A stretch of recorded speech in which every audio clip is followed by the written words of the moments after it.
ഈശോ മിശിഹായ്ക്ക് സ്തുതിയായിരിക്കട്ടെ. എന്റെ പ്രിയപ്പെട്ട എല്ലാവർക്കും പുതിയൊരു വീഡിയോയിലേക്ക് വളരെ സ്നേഹത്തോടെ സ്വാഗതം. പ്രിയപ്പെട്ടവരെ, പള്ളികളിലോ ധ്യാന കേന്ദ്രങ്ങളിലോ പോകുമ്പോൾ ആളുകൾ നമ്മുടെ തലയിൽ കൈവച്ച് പ്രാർത്ഥിക്കുന്നത് നമ്മൾ കാണാറുണ്ട്.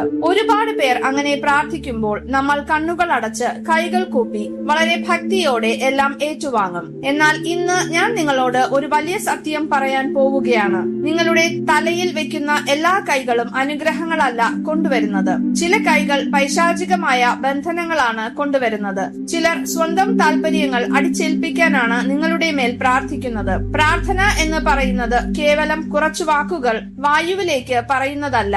അതൊരു വലിയ ആത്മീയ കൈമാറ്റമാണ്.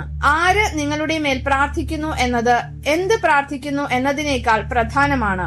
1 യോഹന്നാൻ 4:1 വളരെ ഗൗരവമുള്ള ഒരു മുന്നറിയിപ്പുണ്ട്. പ്രിയപ്പെട്ടവരെ, എല്ലാ ആത്മാക്കളെയും നിങ്ങൾ വിശ്വസിക്കരുത്. ആത്മാക്കളെ പരിശോധിച്ച് അവ ദൈവത്തിൽ നിന്നാണോ എന്ന് വിവേചിക്കുവിൻ. പല വ്യാജ പ്രവാചകന്മാരും ലോകത്തിലെങ്ങും പ്രത്യക്ഷപ്പെട്ടിരിക്കുന്നു. അതേ പ്രിയപ്പെട്ടവരെ, ആത്മീയ ലോകത്ത് വിവേചനം വളരെ അത്യാവശ്യമാണ്. നിങ്ങളുടെ തലയിൽ കൈവച്ച് പ്രാർത്ഥിക്കാൻ ഒരിക്കലും അനുവദിക്കാൻ പാടില്ലാത്ത 5 തരത്തിലുള്ള ആളുകൾ ആരൊക്കെയെന്ന് ഇന്ന് ഞാൻ നിങ്ങൾക്ക് വെളിപ്പെടുത്തി തരാം. നിങ്ങളുടെ ആത്മീയ ജീവിതത്തെ വലിയ തകർച്ചകളിൽ നിന്ന് സംരക്ഷിക്കാൻ പോകുന്ന ഈ വീഡിയോ എങ്ങോട്ടും മാറിപ്പോകാതെ മുഴുവനായും കേൾക്കുക. ഈ 5 ആളുകൾ ആരൊക്കെയെന്ന് തിരിച്ചറിയുന്നതിന് മുൻപ് തന്റെ ജീവിതത്തിൽ തെറ്റായ പ്രാർത്ഥനകളിലൂടെ കടന്നുവന്ന സകല ബന്ധനങ്ങളെയും തകർത്തെറിയാൻ ആഗ്രഹിക്കുന്ന സകലരും താഴെ കമന്റ് ബോക്സിൽ വലിയൊരു വിശ്വാസത്തോടെ ഇപ്രകാരം ഒന്ന് എഴുതുക: കർത്താവേ, തെറ്റായ കൈവെപ്പുകളിൽ നിന്നും പ്രാർത്ഥനകളിൽ നിന്നും എന്റെ ആത്മാവിനെ അവിടുന്ന് സംരക്ഷിക്കണമേ. നിങ്ങളുടെ ഈ പ്രാർത്ഥന സ്വർഗത്തിൽ നിന്നുള്ള വലിയൊരു കാവൽ നിങ്ങൾക്ക് ചുറ്റും ഒരുക്കാൻ കാരണമാകട്ടെ. നിങ്ങൾ ഒരിക്കലും പ്രാർത്ഥിക്കാൻ അനുവദിക്കരുതാത്ത ഒന്നാമത്തെ വ്യക്തി ഇതാണ്: യാതൊരു അനുതാപവുമില്ലാതെ രഹസ്യ പാപങ്ങളിൽ ജീവിക്കുന്ന വ്യക്തി. നമ്മൾ എല്ലാവരും പാപികളാണ്. എല്ലാവർക്കും ബലഹീനതകളുണ്ട്. എന്നാൽ താൻ ചെയ്യുന്ന പാപങ്ങളെ കുറിച്ച് യാതൊരു കുറ്റബോധവുമില്ലാതെ അതിൽ തന്നെ തുടരുന്ന ഒരാൾ നിങ്ങളുടെ മേൽ കൈവച്ച് പ്രാർത്ഥിച്ചാൽ എന്ത് സംഭവിക്കും? ഞാൻ ഒരു സംഭവം പറയാം. ഒരിക്കൽ വളരെ മനോഹരമായി പ്രാർത്ഥിക്കുന്ന ഒരു വ്യക്തി കുറെ യുവാക്കളുടെ തലയിൽ കൈവച്ച് പ്രാർത്ഥിക്കുന്നത് ഞാൻ കണ്ടു. എന്നാൽ എനിക്കറിയാമായിരുന്നു അയാൾ വലിയൊരു രഹസ്യ പാപത്തിൽ യാതൊരു മാറ്റവുമില്ലാതെ ജീവിക്കുന്ന ഒരാളാണെന്ന്. സ്വന്തം ജീവിതം ദൈവത്തിന് കീഴ്പ്പെടുത്താത്ത ഒരാൾക്ക് എങ്ങനെയാണ് നിങ്ങളുടെ ജീവിതത്തിന് വേണ്ടി ദൈവത്തോട് ശുപാർശ ചെയ്യാൻ കഴിയുക? യേശയ്യാ 59:2 ഇതിന് കൃത്യമായ മറുപടി നൽകുന്നുണ്ട്. നിന്റെ അകൃത്യങ്ങൾ നിന്നെയും ദൈവത്തെയും തമ്മിൽ അകറ്റിയിരിക്കുന്നു. നിന്റെ പാപങ്ങൾ അവിടുത്തെ മുഖം നിന്നിൽ നിന്ന് മറച്ചിരിക്കുന്നു. അതിനാൽ അവിടുന്ന് നിന്റെ പ്രാർത്ഥന കേൾക്കുന്നില്ല. ദൈവവുമായി യാതൊരു ബന്ധവുമില്ലാത്ത അയാൾ പ്രാർത്ഥിക്കുമ്പോൾ നിങ്ങളുടെ മേൽ കൈമാറ്റം ചെയ്യപ്പെടുന്നത് അനുഗ്രഹമല്ല, മറിച്ച് അയാളുടെ ആത്മീയ അന്ധകാരമാണ്. രണ്ടാമതായി നിങ്ങൾ ഒഴിവാക്കേണ്ട വ്യക്തി ഇതാണ്: നിങ്ങളുടെ പുറകിൽ നിങ്ങളെക്കുറിച്ച് പരദൂഷണം പറയുന്ന വ്യക്തി. പല വീടുകളിലും പ്രാർത്ഥനാ ഗ്രൂപ്പുകളിലും നമ്മൾ ഇത് കാണാറുണ്ട്. ഞായറാഴ്ചകളിൽ നമ്മുടെ മേൽ വളരെ മനോഹരമായി പ്രാർത്ഥിക്കുന്ന അതേ വ്യക്തി തന്നെയായിരിക്കും തിങ്കളാഴ്ച നമ്മൾ ഇല്ലാത്തപ്പോൾ നമ്മളെക്കുറിച്ച് കുറ്റം പറയുന്നത്. നിങ്ങളുടെ സങ്കടങ്ങൾ പ്രാർത്ഥനാ വിഷയമായി നിങ്ങൾ അവരോട് പറയുമ്പോൾ അവർ അത് മറ്റുള്ളവരുടെ മുൻപിൽ ഒരു ചൂടുള്ള വാർത്തയായി മാറ്റും. യാക്കോബ് 3:10-11 ദൈവവചനം നമ്മെ ഓർമ്മിപ്പിക്കുന്നു: ഒരേ വായിൽ നിന്ന് അനുഗ്രഹവും ശാപവും പുറപ്പെടുന്നു. എന്റെ സഹോദരരെ, ഇത് ഉചിതമല്ല. അരുവി ഒരേ ഉറവയിൽ നിന്ന് മധുരവും കയ്പും പുറപ്പെടുവിക്കുമോ? നിങ്ങളെക്കുറിച്ച് ഇല്ലാത്ത കാര്യങ്ങൾ പറയുന്ന ഒരു വ്യക്തിക്ക് ഒരിക്കലും നിങ്ങളുടെ മേൽ അനുഗ്രഹം ചൊരിയാൻ കഴിയില്ല. നിങ്ങൾ ഇല്ലാത്തപ്പോൾ നിങ്ങളെ ബഹുമാനിക്കാത്ത ഒരാളുടെ പ്രാർത്ഥന നിങ്ങൾ സ്വീകരിക്കേണ്ടതില്ല.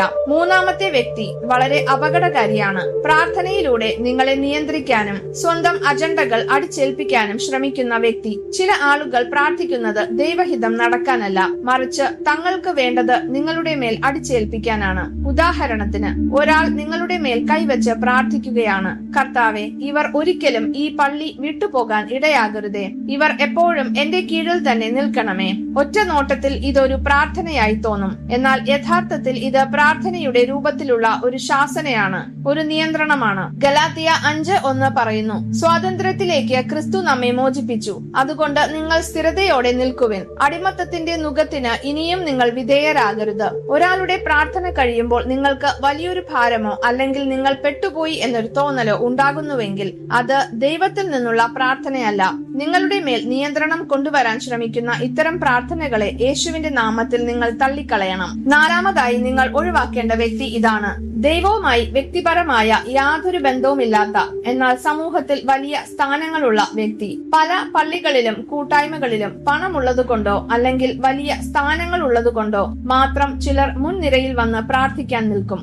എന്നാൽ യഥാർത്ഥത്തിൽ അവർക്ക് ദൈവവുമായി യാതൊരു ബന്ധവും ഉണ്ടാകില്ല. പുതിയ വിശ്വാസികളുടെ കാര്യമല്ല ഞാൻ പറയുന്നത്, മറിച്ച് അധികാര സ്ഥാനങ്ങളിൽ ഇരിക്കുകയും എന്നാൽ ഉള്ളിൽ ശൂന്യത പേറുകയും ചെയ്യുന്നവരെ കുറിച്ചാണ്. അപ്പോസ്തലന്മാരുടെ പ്രവർത്തനങ്ങൾ 19-ാം അധ്യായത്തിൽ ഈശോയെ അറിയാത്ത സ്കേവയുടെ പുത്രന്മാർ ഈശോയുടെ നാമത്തിൽ പിശാചിനെ പുറത്താക്കാൻ ശ്രമിച്ചപ്പോൾ പിശാച് അവരോട് ചോദിക്കുന്നുണ്ട്, യേശുവിനെ എനിക്കറിയാം, പൗലോസിനെയും അറിയാം, എന്നാൽ നിങ്ങൾ ആരാണ്? അതിനുശേഷം ആ പിശാച് അവരെ ആക്രമിച്ച് കീഴ്പ്പെടുത്തുകയാണ് ചെയ്തത്. ദൈവവുമായി ബന്ധമില്ലാത്തവരുടെ പ്രാർത്ഥനയ്ക്ക് ആത്മീയ ലോകത്ത് യാതൊരു വിലയുമില്ല.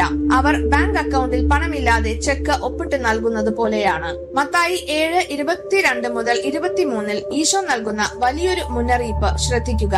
അന്ന് പലരും എന്നോട് ചോദിക്കും, കർത്താവേ കർത്താവേ, ഞങ്ങൾ നിന്റെ നാമത്തിൽ പ്രവചിക്കുകയും നിന്റെ നാമത്തിൽ പിശാചുക്കളെ പുറത്താക്കുകയും നിന്റെ നാമത്തിൽ നിരവധി അത്ഭുതങ്ങൾ പ്രവർത്തിക്കുകയും ചെയ്തില്ലേ?